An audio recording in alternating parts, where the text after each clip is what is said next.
Everyone, we're going to finish up our lecture on fluoroscopic imaging. I do believe we stopped somewhere around the viewing system. So let me get to that slide.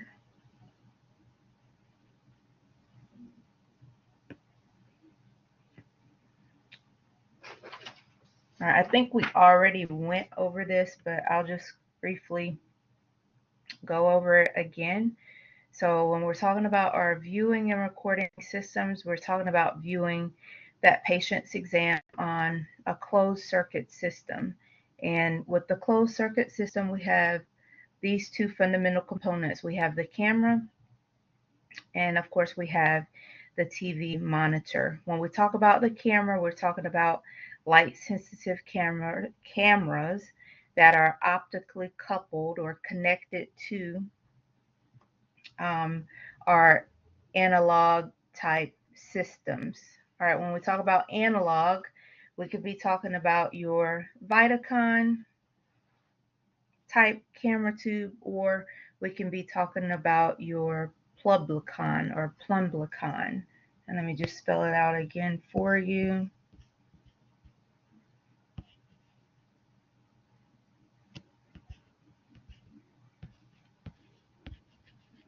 I think it's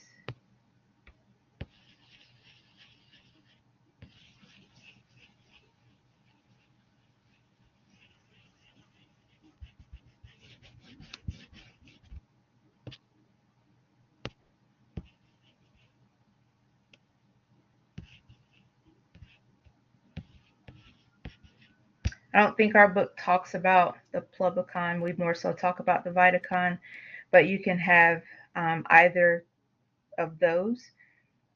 We'll also get into some of your solid state CCDs or your CMOS type technology that's used to basically relay those images to our monitor or send those images to our monitor.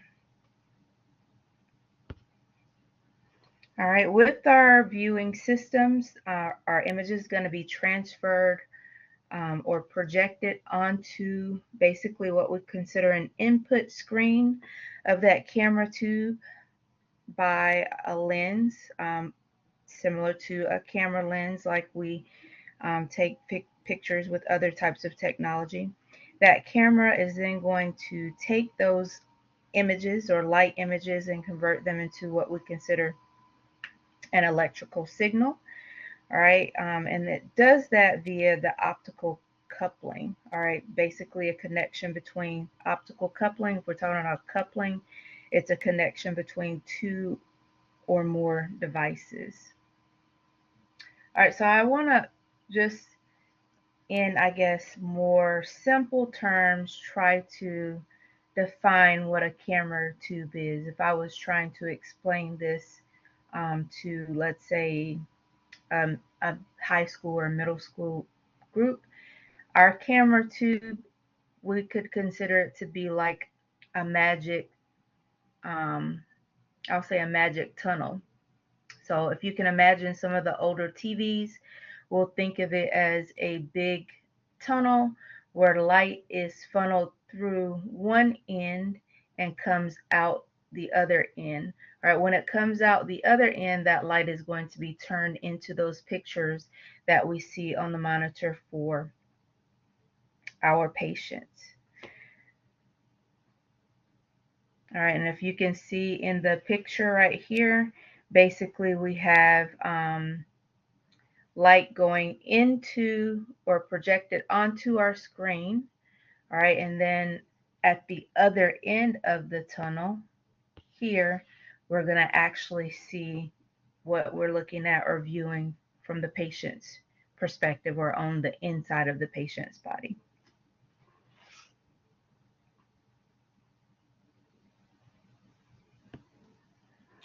All right, and this is just breaking down what you're seeing from that initial picture on the first side.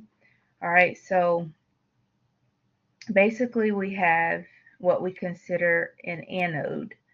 All right, and the inside of the anode, we have a faceplate, we have a signal plate, and we have a target area. So with your faceplate, just imagine that this is like the front window in your house. Or let's go with something bigger, front window in your castle or the tube. And it's made up of, let's say we say it's made up of a see-through material, just like a window. All right, next we have that signal plate. Your signal plate is going to be responsible for catching, let's say if we had a castle and it's being protected, catching, I'll say cannonballs. We're talking about electrons here, but just to give you a visual, that signal plate is going to catch these cannonballs that's being shot at it, and it's going to turn them into a picture for viewing. Your target layer lies behind your signal plate. It's very sensitive to light.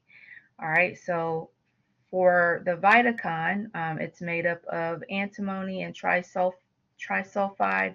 For that Plumlicon or Plumlicon, it's made up of lead oxide. So to wrap that up, just in more simpler terms, we will have a cannon in our house or our castle, all right, which I said that was, we're kind of going back to this faceplate thing. All right, that cannon is going to shoot cannonballs. All right, and we call those are the electrons. Those electrons are going to, or cannonballs are going to bounce off of the target layer and interact with our signal plate. All right, and that signal plate then is going to turn it into a picture that we can see or view through the window or the faceplate. All right, so that's basically how your viewing system works.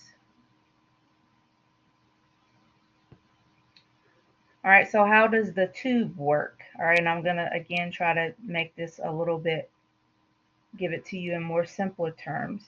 All right, we already somewhat said this earlier, but let's just kind of wrap it up. So in order for us to see via fluoro, we have again our special cameras.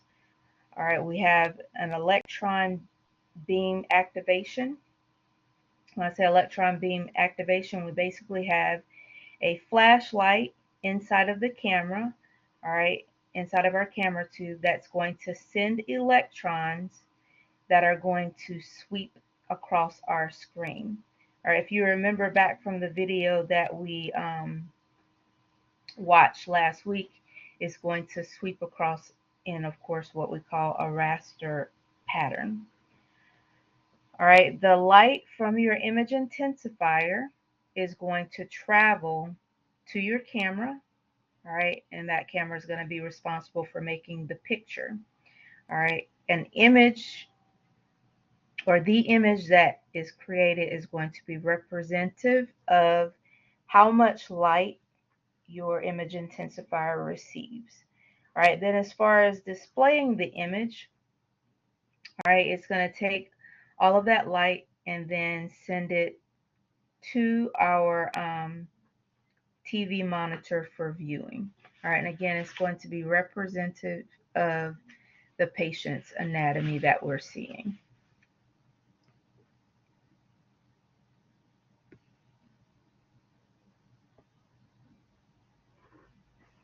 All right, now we're getting into a little bit of our technology.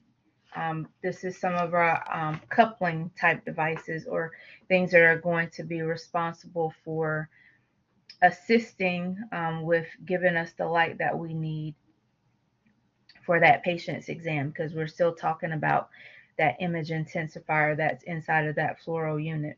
So your charge coupled device is basically a light sensitive device. All right, and as it receives that light, it's going to generate an electrical charge, and it is going to store that charge. So basically, light from our output phosphor is going to strike what we consider a silicone layer of our CCD. All right, that is then going to emit basically an electrical signal and eventually send it to what we call an analog to digital converter. All right, and the job of our analog to digital converter is to basically take that analog electrical signal and convert it into a digital signal.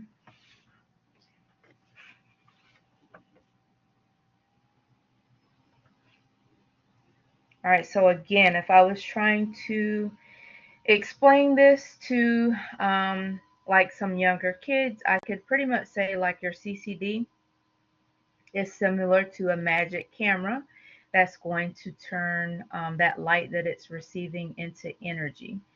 All right, CCDs are basically they're reactive to light. So when the light shines on it, it does produce energy, of course, that electrical signal.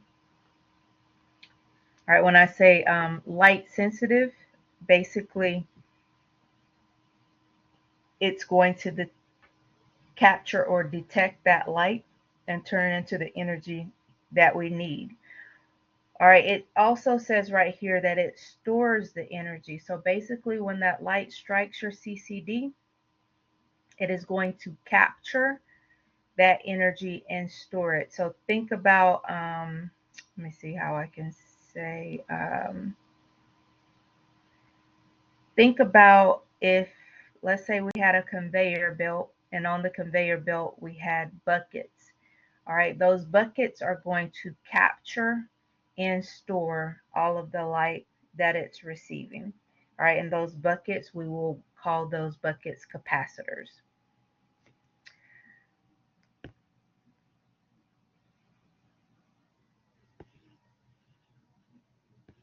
All right, so we're still on the CCD here. So this is kind of your more of a visual of what I was saying by your buckets. All right, again, right here, your CCD is basically made up of metal oxide semiconductors or capacitors, and a capacitor basically is going to store a charge. All right, each capacitor is representative of a pixel, and again, we need pixels in order to create those images, and they're made up of 3 polysilicon gates. All right, so pixels and gates. So inside of a camera, inside of this camera, we're going to have, let's say, millions of pixels or dots. Each pixel is going to have a gate or a door that's going to control the amount of energy that it receives or the amount of light that it receives. All right, it's then going to move that energy. If we're talking about a conveyor belt, it's going to move that energy from one pixel to the next in a line like a conveyor belt.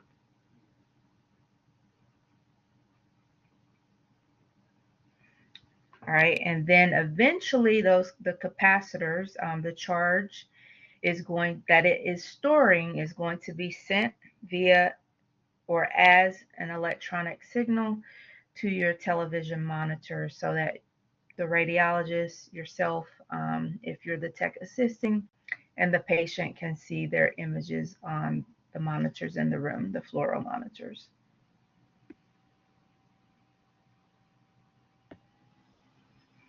All right, so how is your camera to or your CCD connected?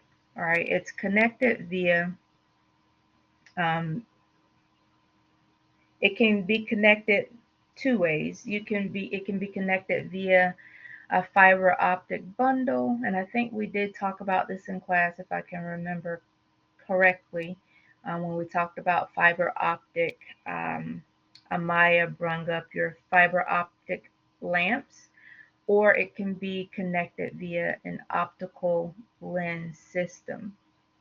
So basically, if we're talking a fiber optic bundle, it is going to send the light signal through fiber optics to where it needs to go. If we're talking about a lens system, it's basically going to do the same thing. It is going to send the light to where we need it to go eventually so that it can make the images on the monitor.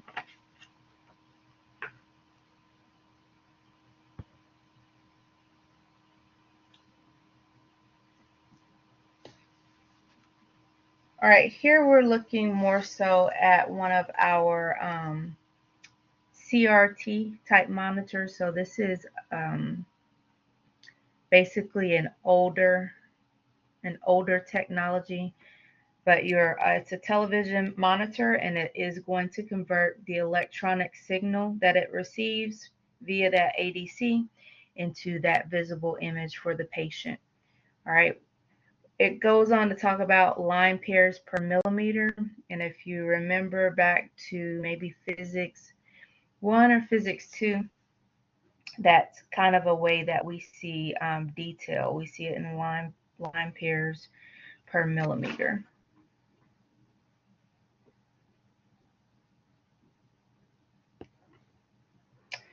All right. So we just talked about more of our CRT type technology on on the previous slide. Your site may also have a more modern technology, your liquid crystal display type monitors.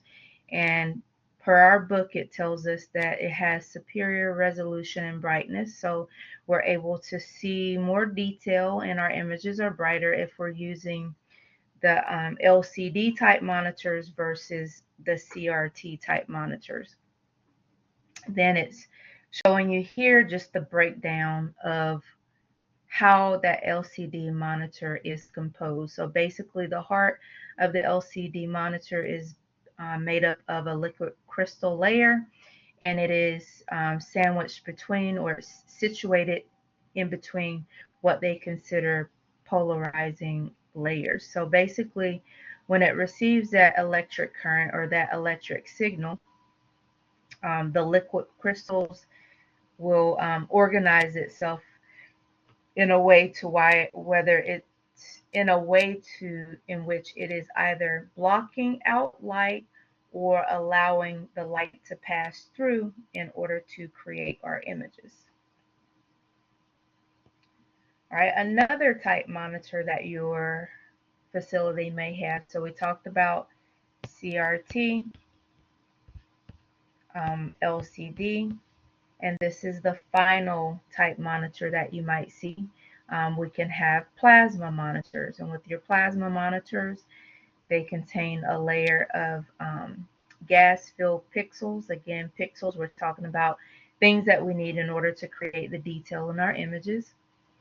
And when the gas within those pixels is ionized, it releases UV radiation. All right, and this is going to stimulate the phosphors inside of our plasma monitors because they're coated with phosphor to produce visible light. And that's going to assist again with us viewing the patient's images.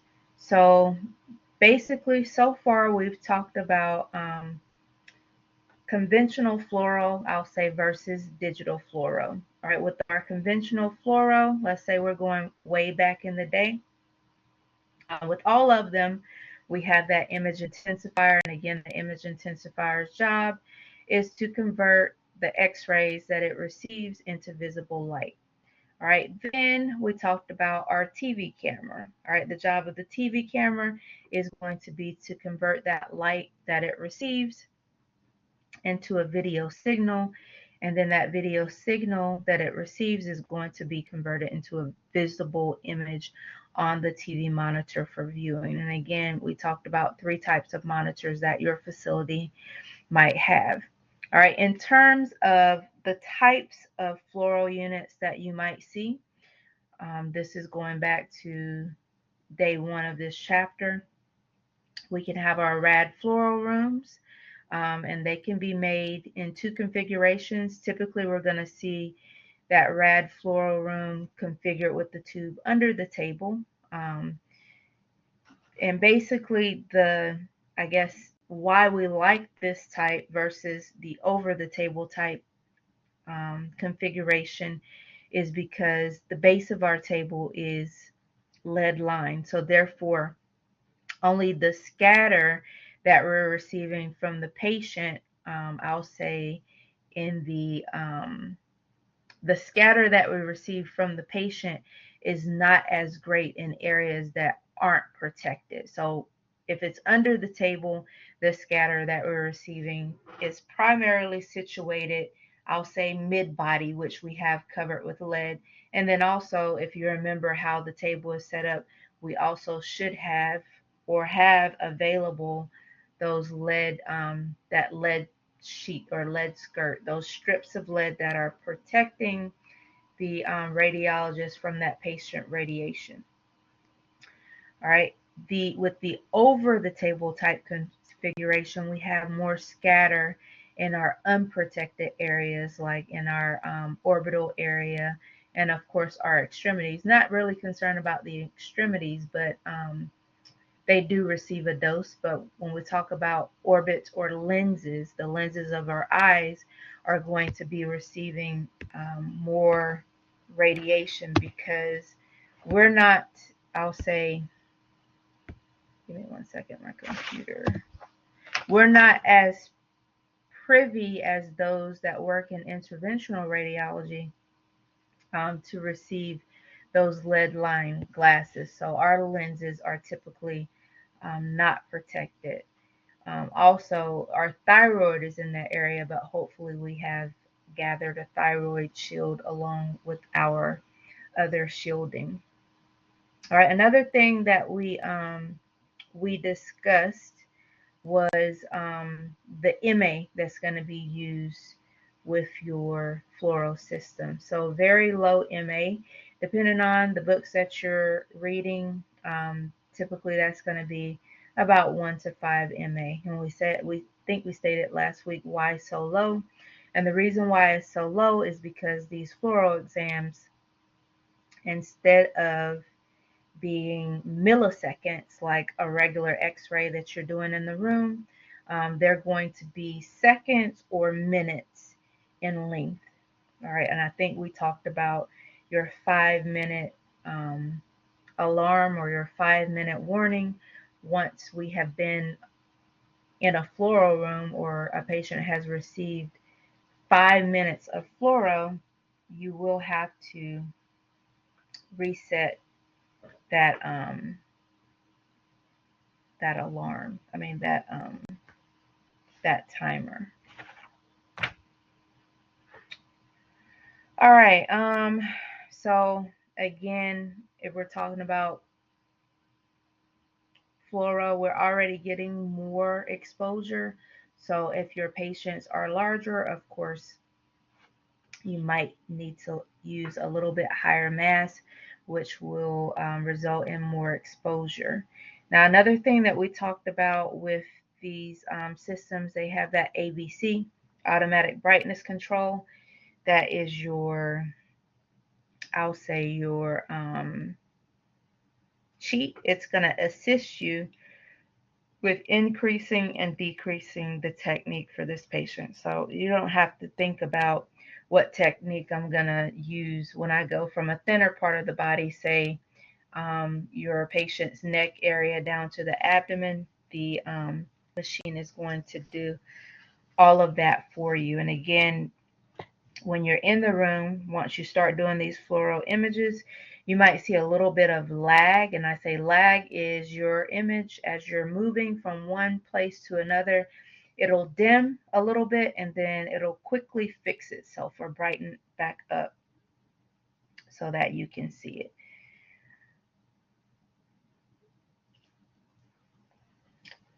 All right, so I think that's pretty much it for that slide with your image monitors.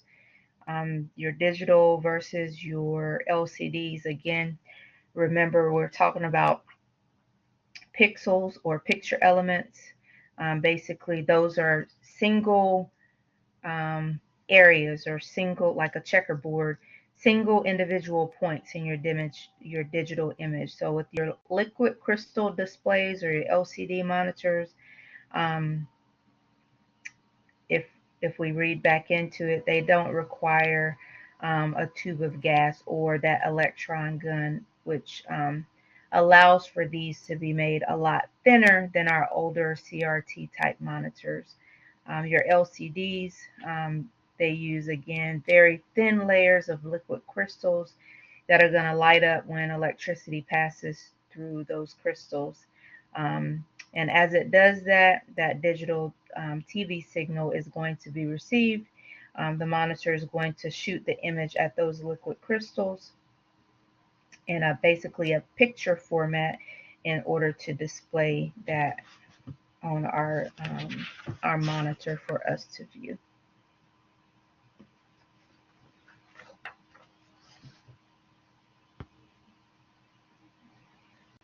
All right, before I go into the recording systems, I do want to touch quickly on um,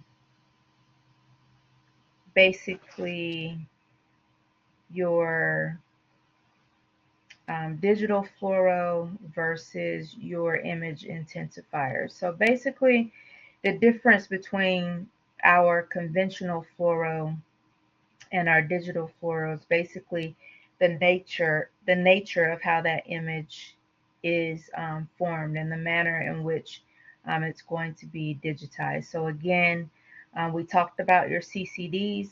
There's also another type technology called TFTs, or thin film transistors, and then also we have those flat monitors. So going back to our first slide, I think that we discussed today, we have those charge coupled devices.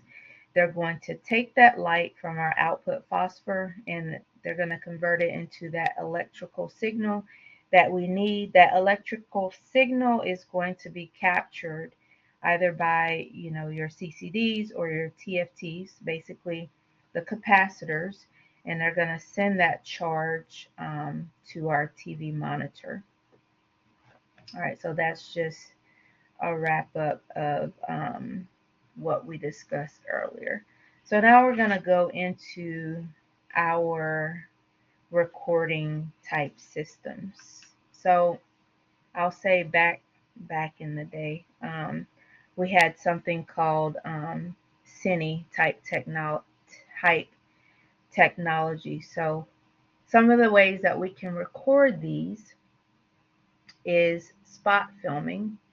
And spot filming is basically we would take actual X-rays, actual X-ray cassettes, put them into the actual fluoral tower. There was a slot for them in order to get our images. So again, if we read this particular slide, we want to take a static image, and we're going to do that via an X-ray. We don't have to do this anymore. Basically, the cassette is loaded into your fluoral tower, and when the radiologist wants to take a spot film, or basically a still image, not the moving images, they would press the exposure button. That cassette will move into the proper position, and it will actually take the patient's individual images. All right, and that's basically the machine will the machine internally will shift from that fluoroscopic mode to more of an X-ray mode. Instead of taking that dynamic image, is now taking a static image.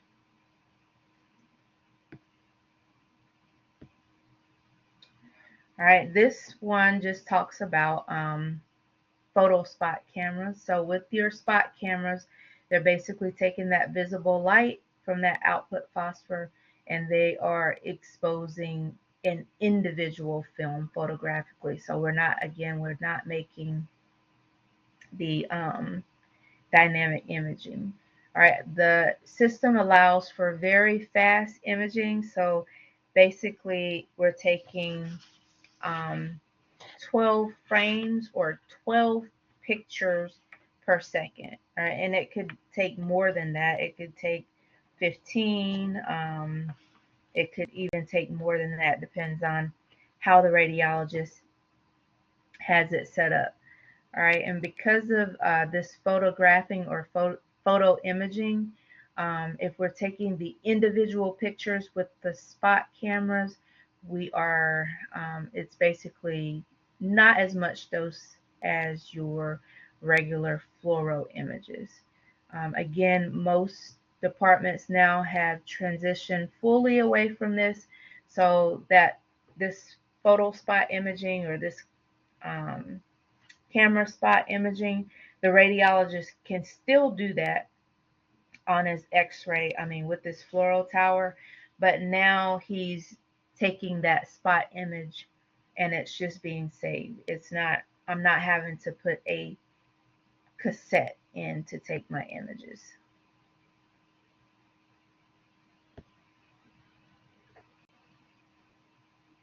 All right, now it's going into, again, we kind of talked about our traditional fluoro. This is going a little bit more into how we've now transitioned to digital fluoro. So again, our earlier versions of digital fluoro, we basically have that ADC or analog to digital converter and a computer between that camera tube and the monitor. Now that we are more modern, the camera tube is being replaced with, again, what we call a charge coupled device, along with the ADC still to give us actually better images. Again, we already touched on this, but your CCD is more light sensitive than our older cameras, and it has less noise and not spatially distorted. And when I say spatially distorted, we're talking about now the detail or the resolution that that picture or that patient's images are going to have. All right, again, it says that your CCDs allow for your images to have higher spatial resolution. All right, older term for spatial resolution is the detail, and we're doing this now, or able to do this now with less patient dose. All right, so not only can we do things faster, we're doing things better, our images are better, and the patients are receiving less radiation dose.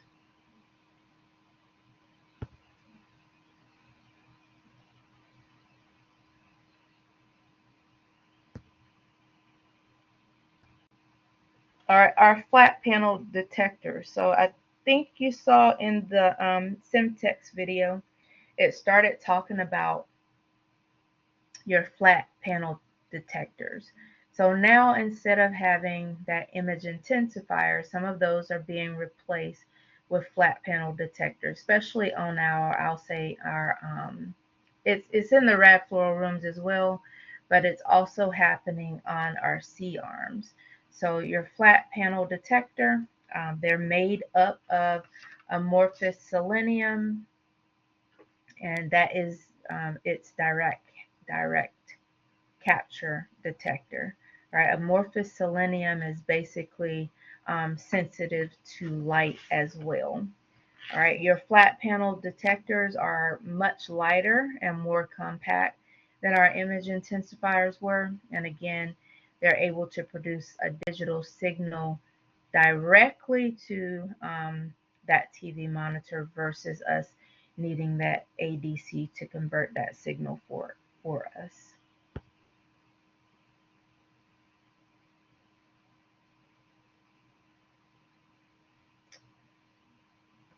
All right, so on this slide, it was talking about amorphous selenium.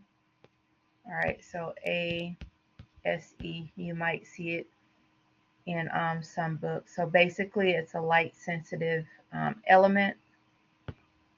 On this slide, it's talking about cesium iodide and amorphous silicone. All right, so it's talking about basically a direct capture type detector versus an indirect capture type of detector.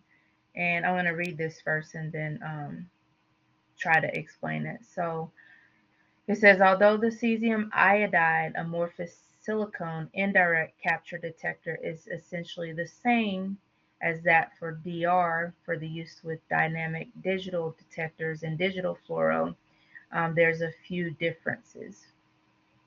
right? In general, dynamic versions of these detectors, they basically must respond, or they have to respond in rapid sequence, because we're now talking about um, dynamic imaging, or a bunch of images, moving images, versus just that one still image.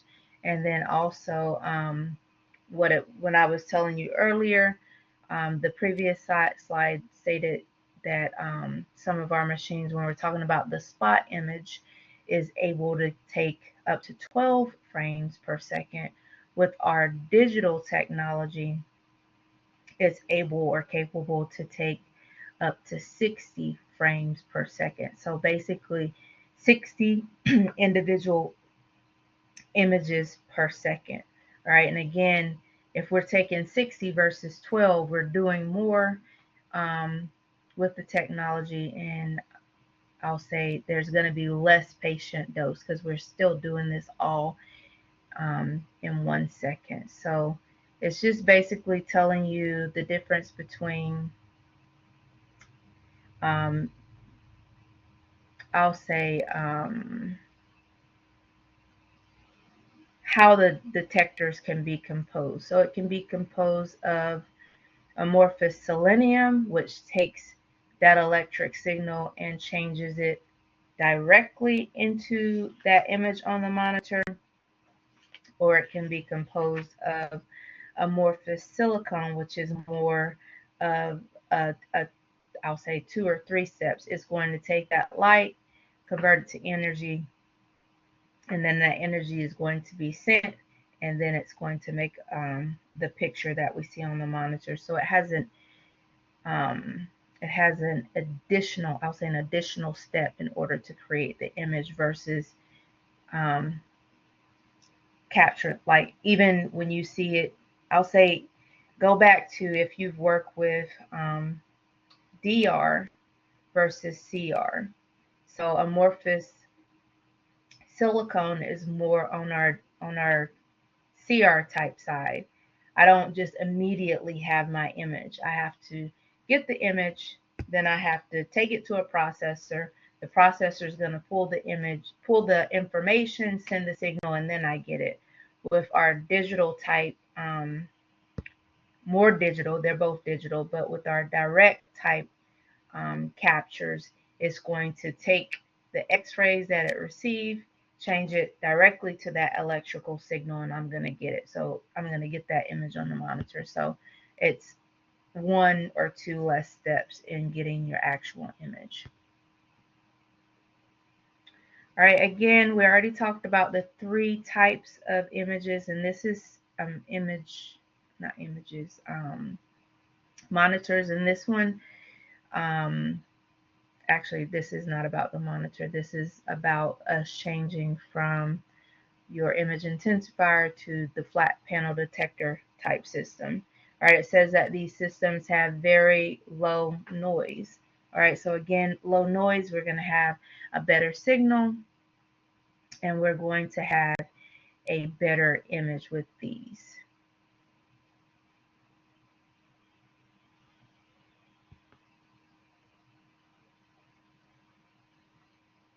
All right, your advantages for your flat panel detectors being used in place of our image intensifier.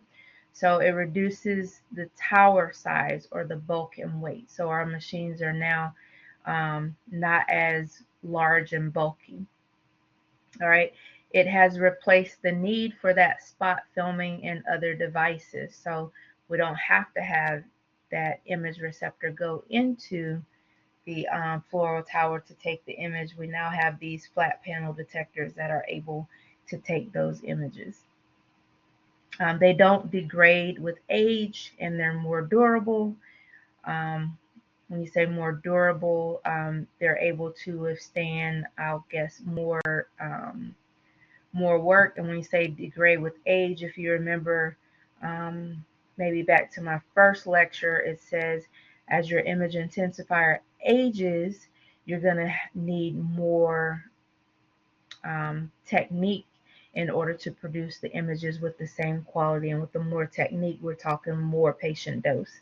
All right, they have better contrast resolution. So again, the images are better, and they have a higher DQE, or detective quantum efficiency. So basically, um, how let's see how good your system is when we're talking about um, the, the DQE. And of course, it says they have a wider dynamic range, so it can pick up um, very low energies and very high energies. Um, and last but not least, presents a rectangular field, providing more information. All right, and it has the ability to be post-processed, like our digital images. When we say post-process, that means that once I get this image, now I can change it within the system. All right, I don't have to take what I get. I can change it, just like the digital images that you're doing with your portables or your regular x-ray machines. All right, and last but not least, well, I won't say last but not least because we have more on the next slide. It doesn't exhibit the artifacts, some of the artifacts that image intensifiers may have given you.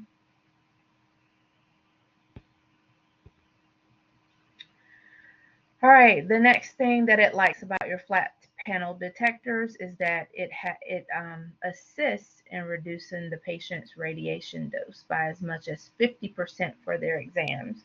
All right, and again, with your lowered radiation dose, we like that because with the fluoro exams, they're already receiving more dose than they would have with a regular, just single static film.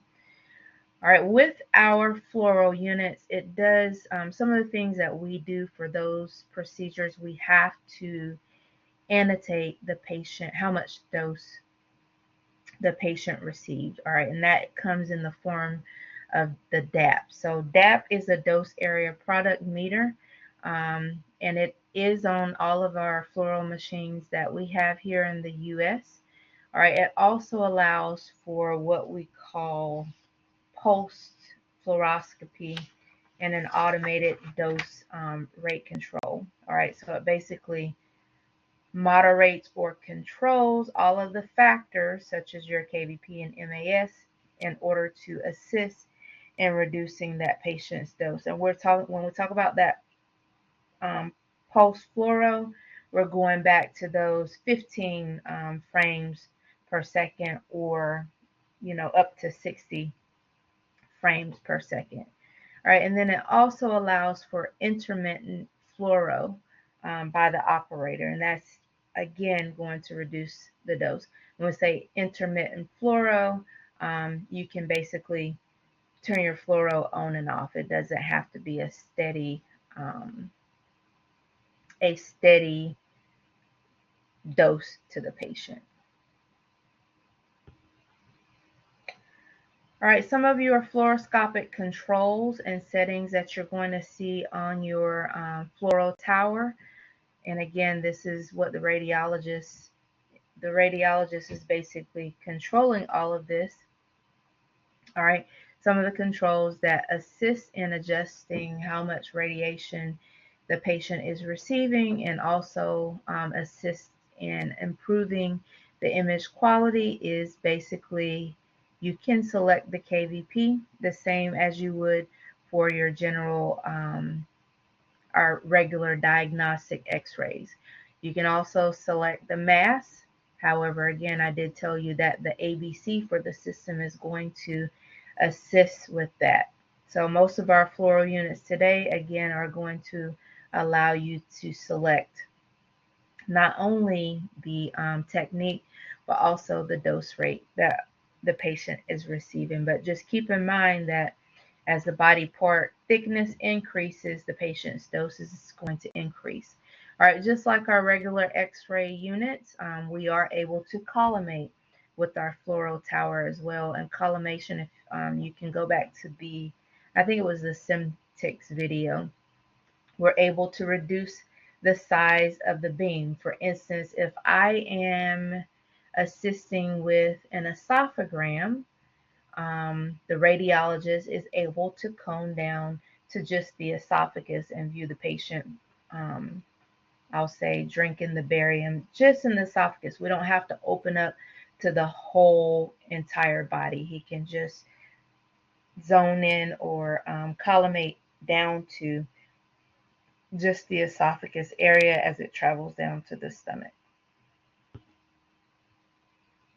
All right, our fluoro units also have the option to use a grid. All right, so it has a grid control type setting. Your more modern fluoro units allow for you to change your filtration or your thickness material. I've never messed with this feature at all. All right. Also, anatomic program. So just like our regular X-ray systems, where we can select chest or abdomen, etc., the newer systems are coming out with some of that anatomic programming that has those stored settings in there for your, I'll say, your more average male type patient, which we can change. And also the ABC is going to assist with that as well. But this is not something that your machine has to be made with these features, or you have to request these at the time of manufacturing. So just like when you go to the car dealership and you say, hey, I want this model and I want all of these additional features, these are features that you can have installed on your system prior to receiving or purchasing the machine. All right, so you want to purchase it with all the bells and whistles available, then you can do that. All right, again, we already talked about the pulse fluoroscopy. Again, that's on more of our modern systems, basically going to assist with how many frames per second the machine is going to be taken. And again, we can do more frames per second now than we could in the past. And again, that's going to reduce that patient's overall dose. If I'm talking about I can only take 12 or 15 frames per second, and now I can take a whole 60 in a second. Overall, once the exam is done, the patient's dose is going to be improved or lessened once once the procedure is over.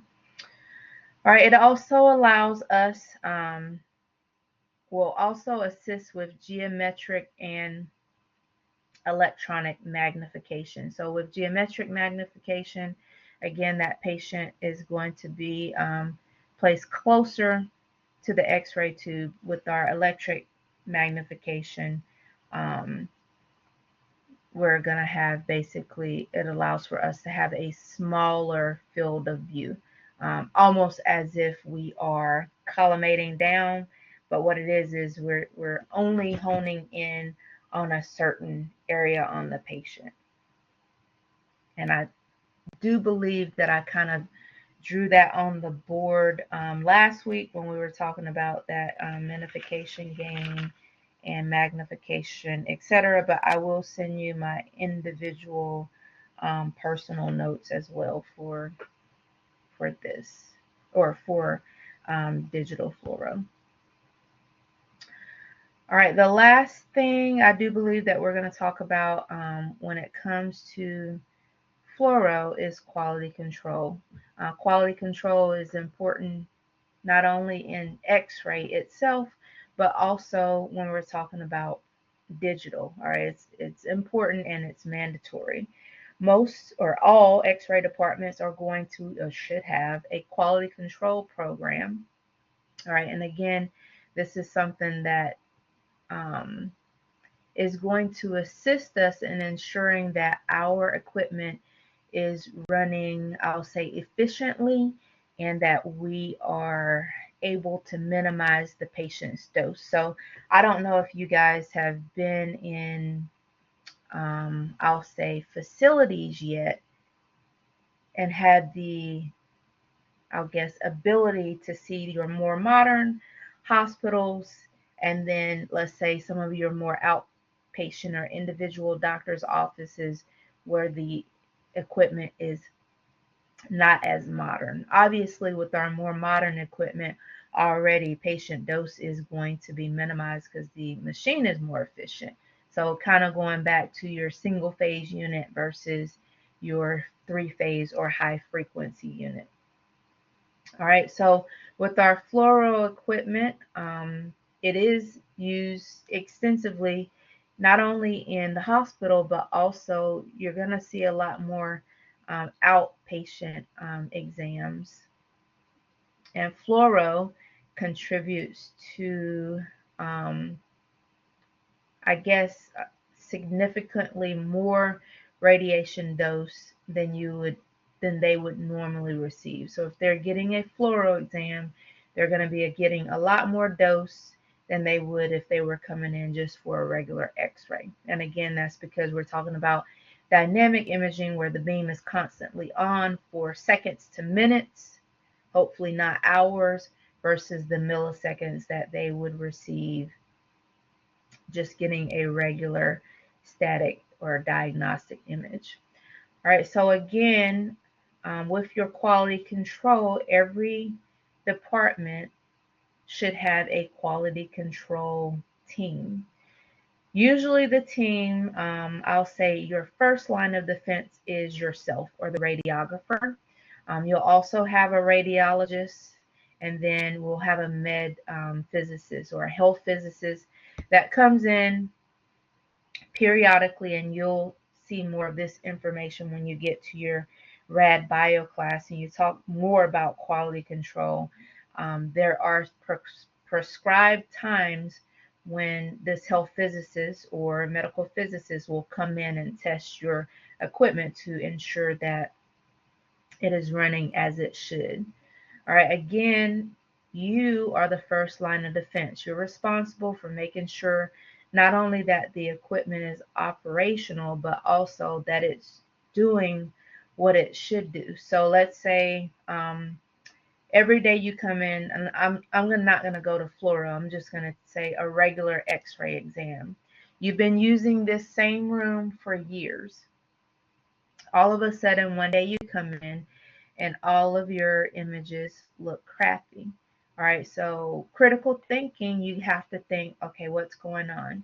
Is it something with my x-ray machine, or is it something with the processing that's going on? So again, you're that first line of defense to say, hey, something is wrong. But again, quality control is something that has to be documented. Is basically have to have a quality control program. They're going to come in, let's say the health physicist or even JACO, if you've heard of JACO, if you work in the hospital, they're going to come in and look at your quality control program to do it, to ensure that your department is doing everything it needs to do by law to ensure the equipment is working properly. And why does the equipment need to work properly? Because again, we want to ensure that the patient is receiving the lowest dose possible. We don't want to keep repeating things or keep increasing the dose because our equipment is not working properly. All right, and again, this is basically telling you kind of what your job is versus what the health physicist's job is. All right, so you're going to be responsible for basically the daily, weekly, monthly inspections of your suite. You want to make sure that the machine is in good condition or good working order. You also will visually inspect your electrical cables, making sure that none are frayed, and also you have oversight of the control booth, all right, and things that are produced within the room. So as soon as you x-ray it and you see it on the monitor, you are the first line of defense to say, hey, these images don't look right. All right, so at that point, you'll then call your supervisor in, unless you are the supervisor, so that you can get medical maintenance in to come and look at your machine to see what is actually going on and fix the machine. All right, once your machine has an issue, before you can go back to working on the patient, medical maintenance, not medical maintenance, the health physicists or medical physicists should potentially come in, depending on what the issue is, to check it out, especially if we're talking about the radiation producing portion, your fluoro unit, your X-ray unit. If we're talking about a processor, maybe not. But if we're talking about the radiation piece, then your health physicist or your medical physicist should come in. All right.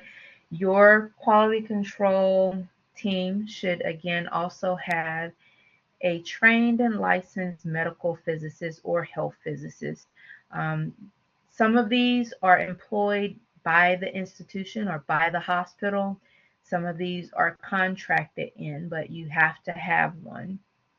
All right. And again, they're going to not only conduct the inspections on your equipment, but they're also going to interpret the performance. All right. And that's upon initial inspection, meaning, let's say I just purchased this equipment and it's being installed. This health physicist needs to come in and assist with the accepting of the equipment or the acceptance of the equipment to say, yes, it's working as it should.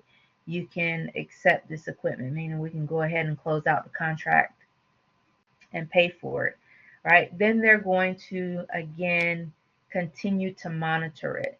So the next type of, I'll say, inspection that you might get is your monthly. And so we can have weekly, monthly, annually, semi-annually um, type inspections. And again, I stated you'll learn this when you get to your rad bio class, but these guys are responsible for ensuring that we're doing what we were supposed to, as well as coming in to do their individual inspections as well. All right, they're responsible for the overall quality control and monitoring program, but you are a piece of that program as well. You're probably, I won't say you're the most important piece, but you might be the most important piece because you are the person that works with the equipment day in and day out.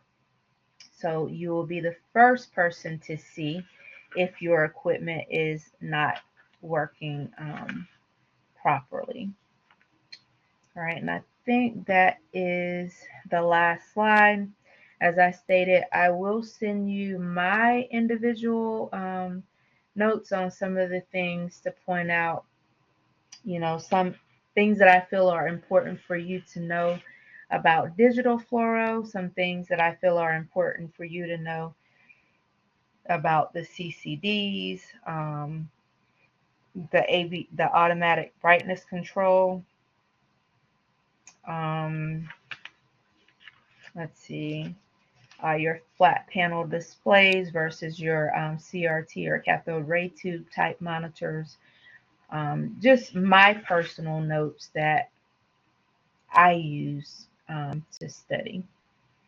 All right, and then I think my notes wrap up with probably X-ray Bob type stuff, going over your flux gain equations, your brightness gain, magnification gain, etc. And I think you guys pretty much got that last week. I don't think there were any issues with that. So this is some pretty technical stuff. But again, when we're talking about fluoro, we're talking about what could potentially be a safety issue because, in the past and maybe even in the present, fluoro has the possibility of, again, high or increased radiation dose for the patient. Also, it has the potential for radiation burns to the patient, depending on what you're doing. Another thing, I don't know if I have this in my notes, and I'm not sure if it's in our book, but some of the books, when we talk about fluoro, it goes into human vision. When I say human vision, basically the composition of your um, eyes. Some books talk about, the rods and what they're responsible for. So basically, the rods are, of course, inside of our eyes or eyeballs, and they are basically sensitive to very low levels of light. All right, and they're really good, make really good use, or they are really used when we're talking about our night vision or our scotopic type vision. Um, so basically, um, rods are, I won't say they're colorblind, but we're talking about looking at very low levels. So, of course, in fluoro, you might be looking at very low levels of light. And then the other structure inside of the eyes that some x-ray books point out, and again, you might see it on your registry, they talk about the cones. All right, and those cones, again, they're situated inside of our eyes, and they're sensitive more so to high levels of light. So they're used for more so for our daytime vision or our daylight vision, and we call it phototopic. We call those phototopic. Basically, they're able to detect very bright levels of light, visual acuity, small details, and they assist us with perceiving color, which again in X-ray we're talking about more just black, white, and grays. But when it comes to fluoro, a lot of X-ray books go into basically the composition um, of your eyes. All right, and I think that is it. If I come up with, again, I'm going to send you my notes, but if I come up with anything else along the way that I feel like I've missed, I will put it in your announcements or send it out in the notes. Right. If you have any questions of me, please feel free to reach out. You can reach out on Thursday. You can email me, have me call you, etc. All right, and that's it.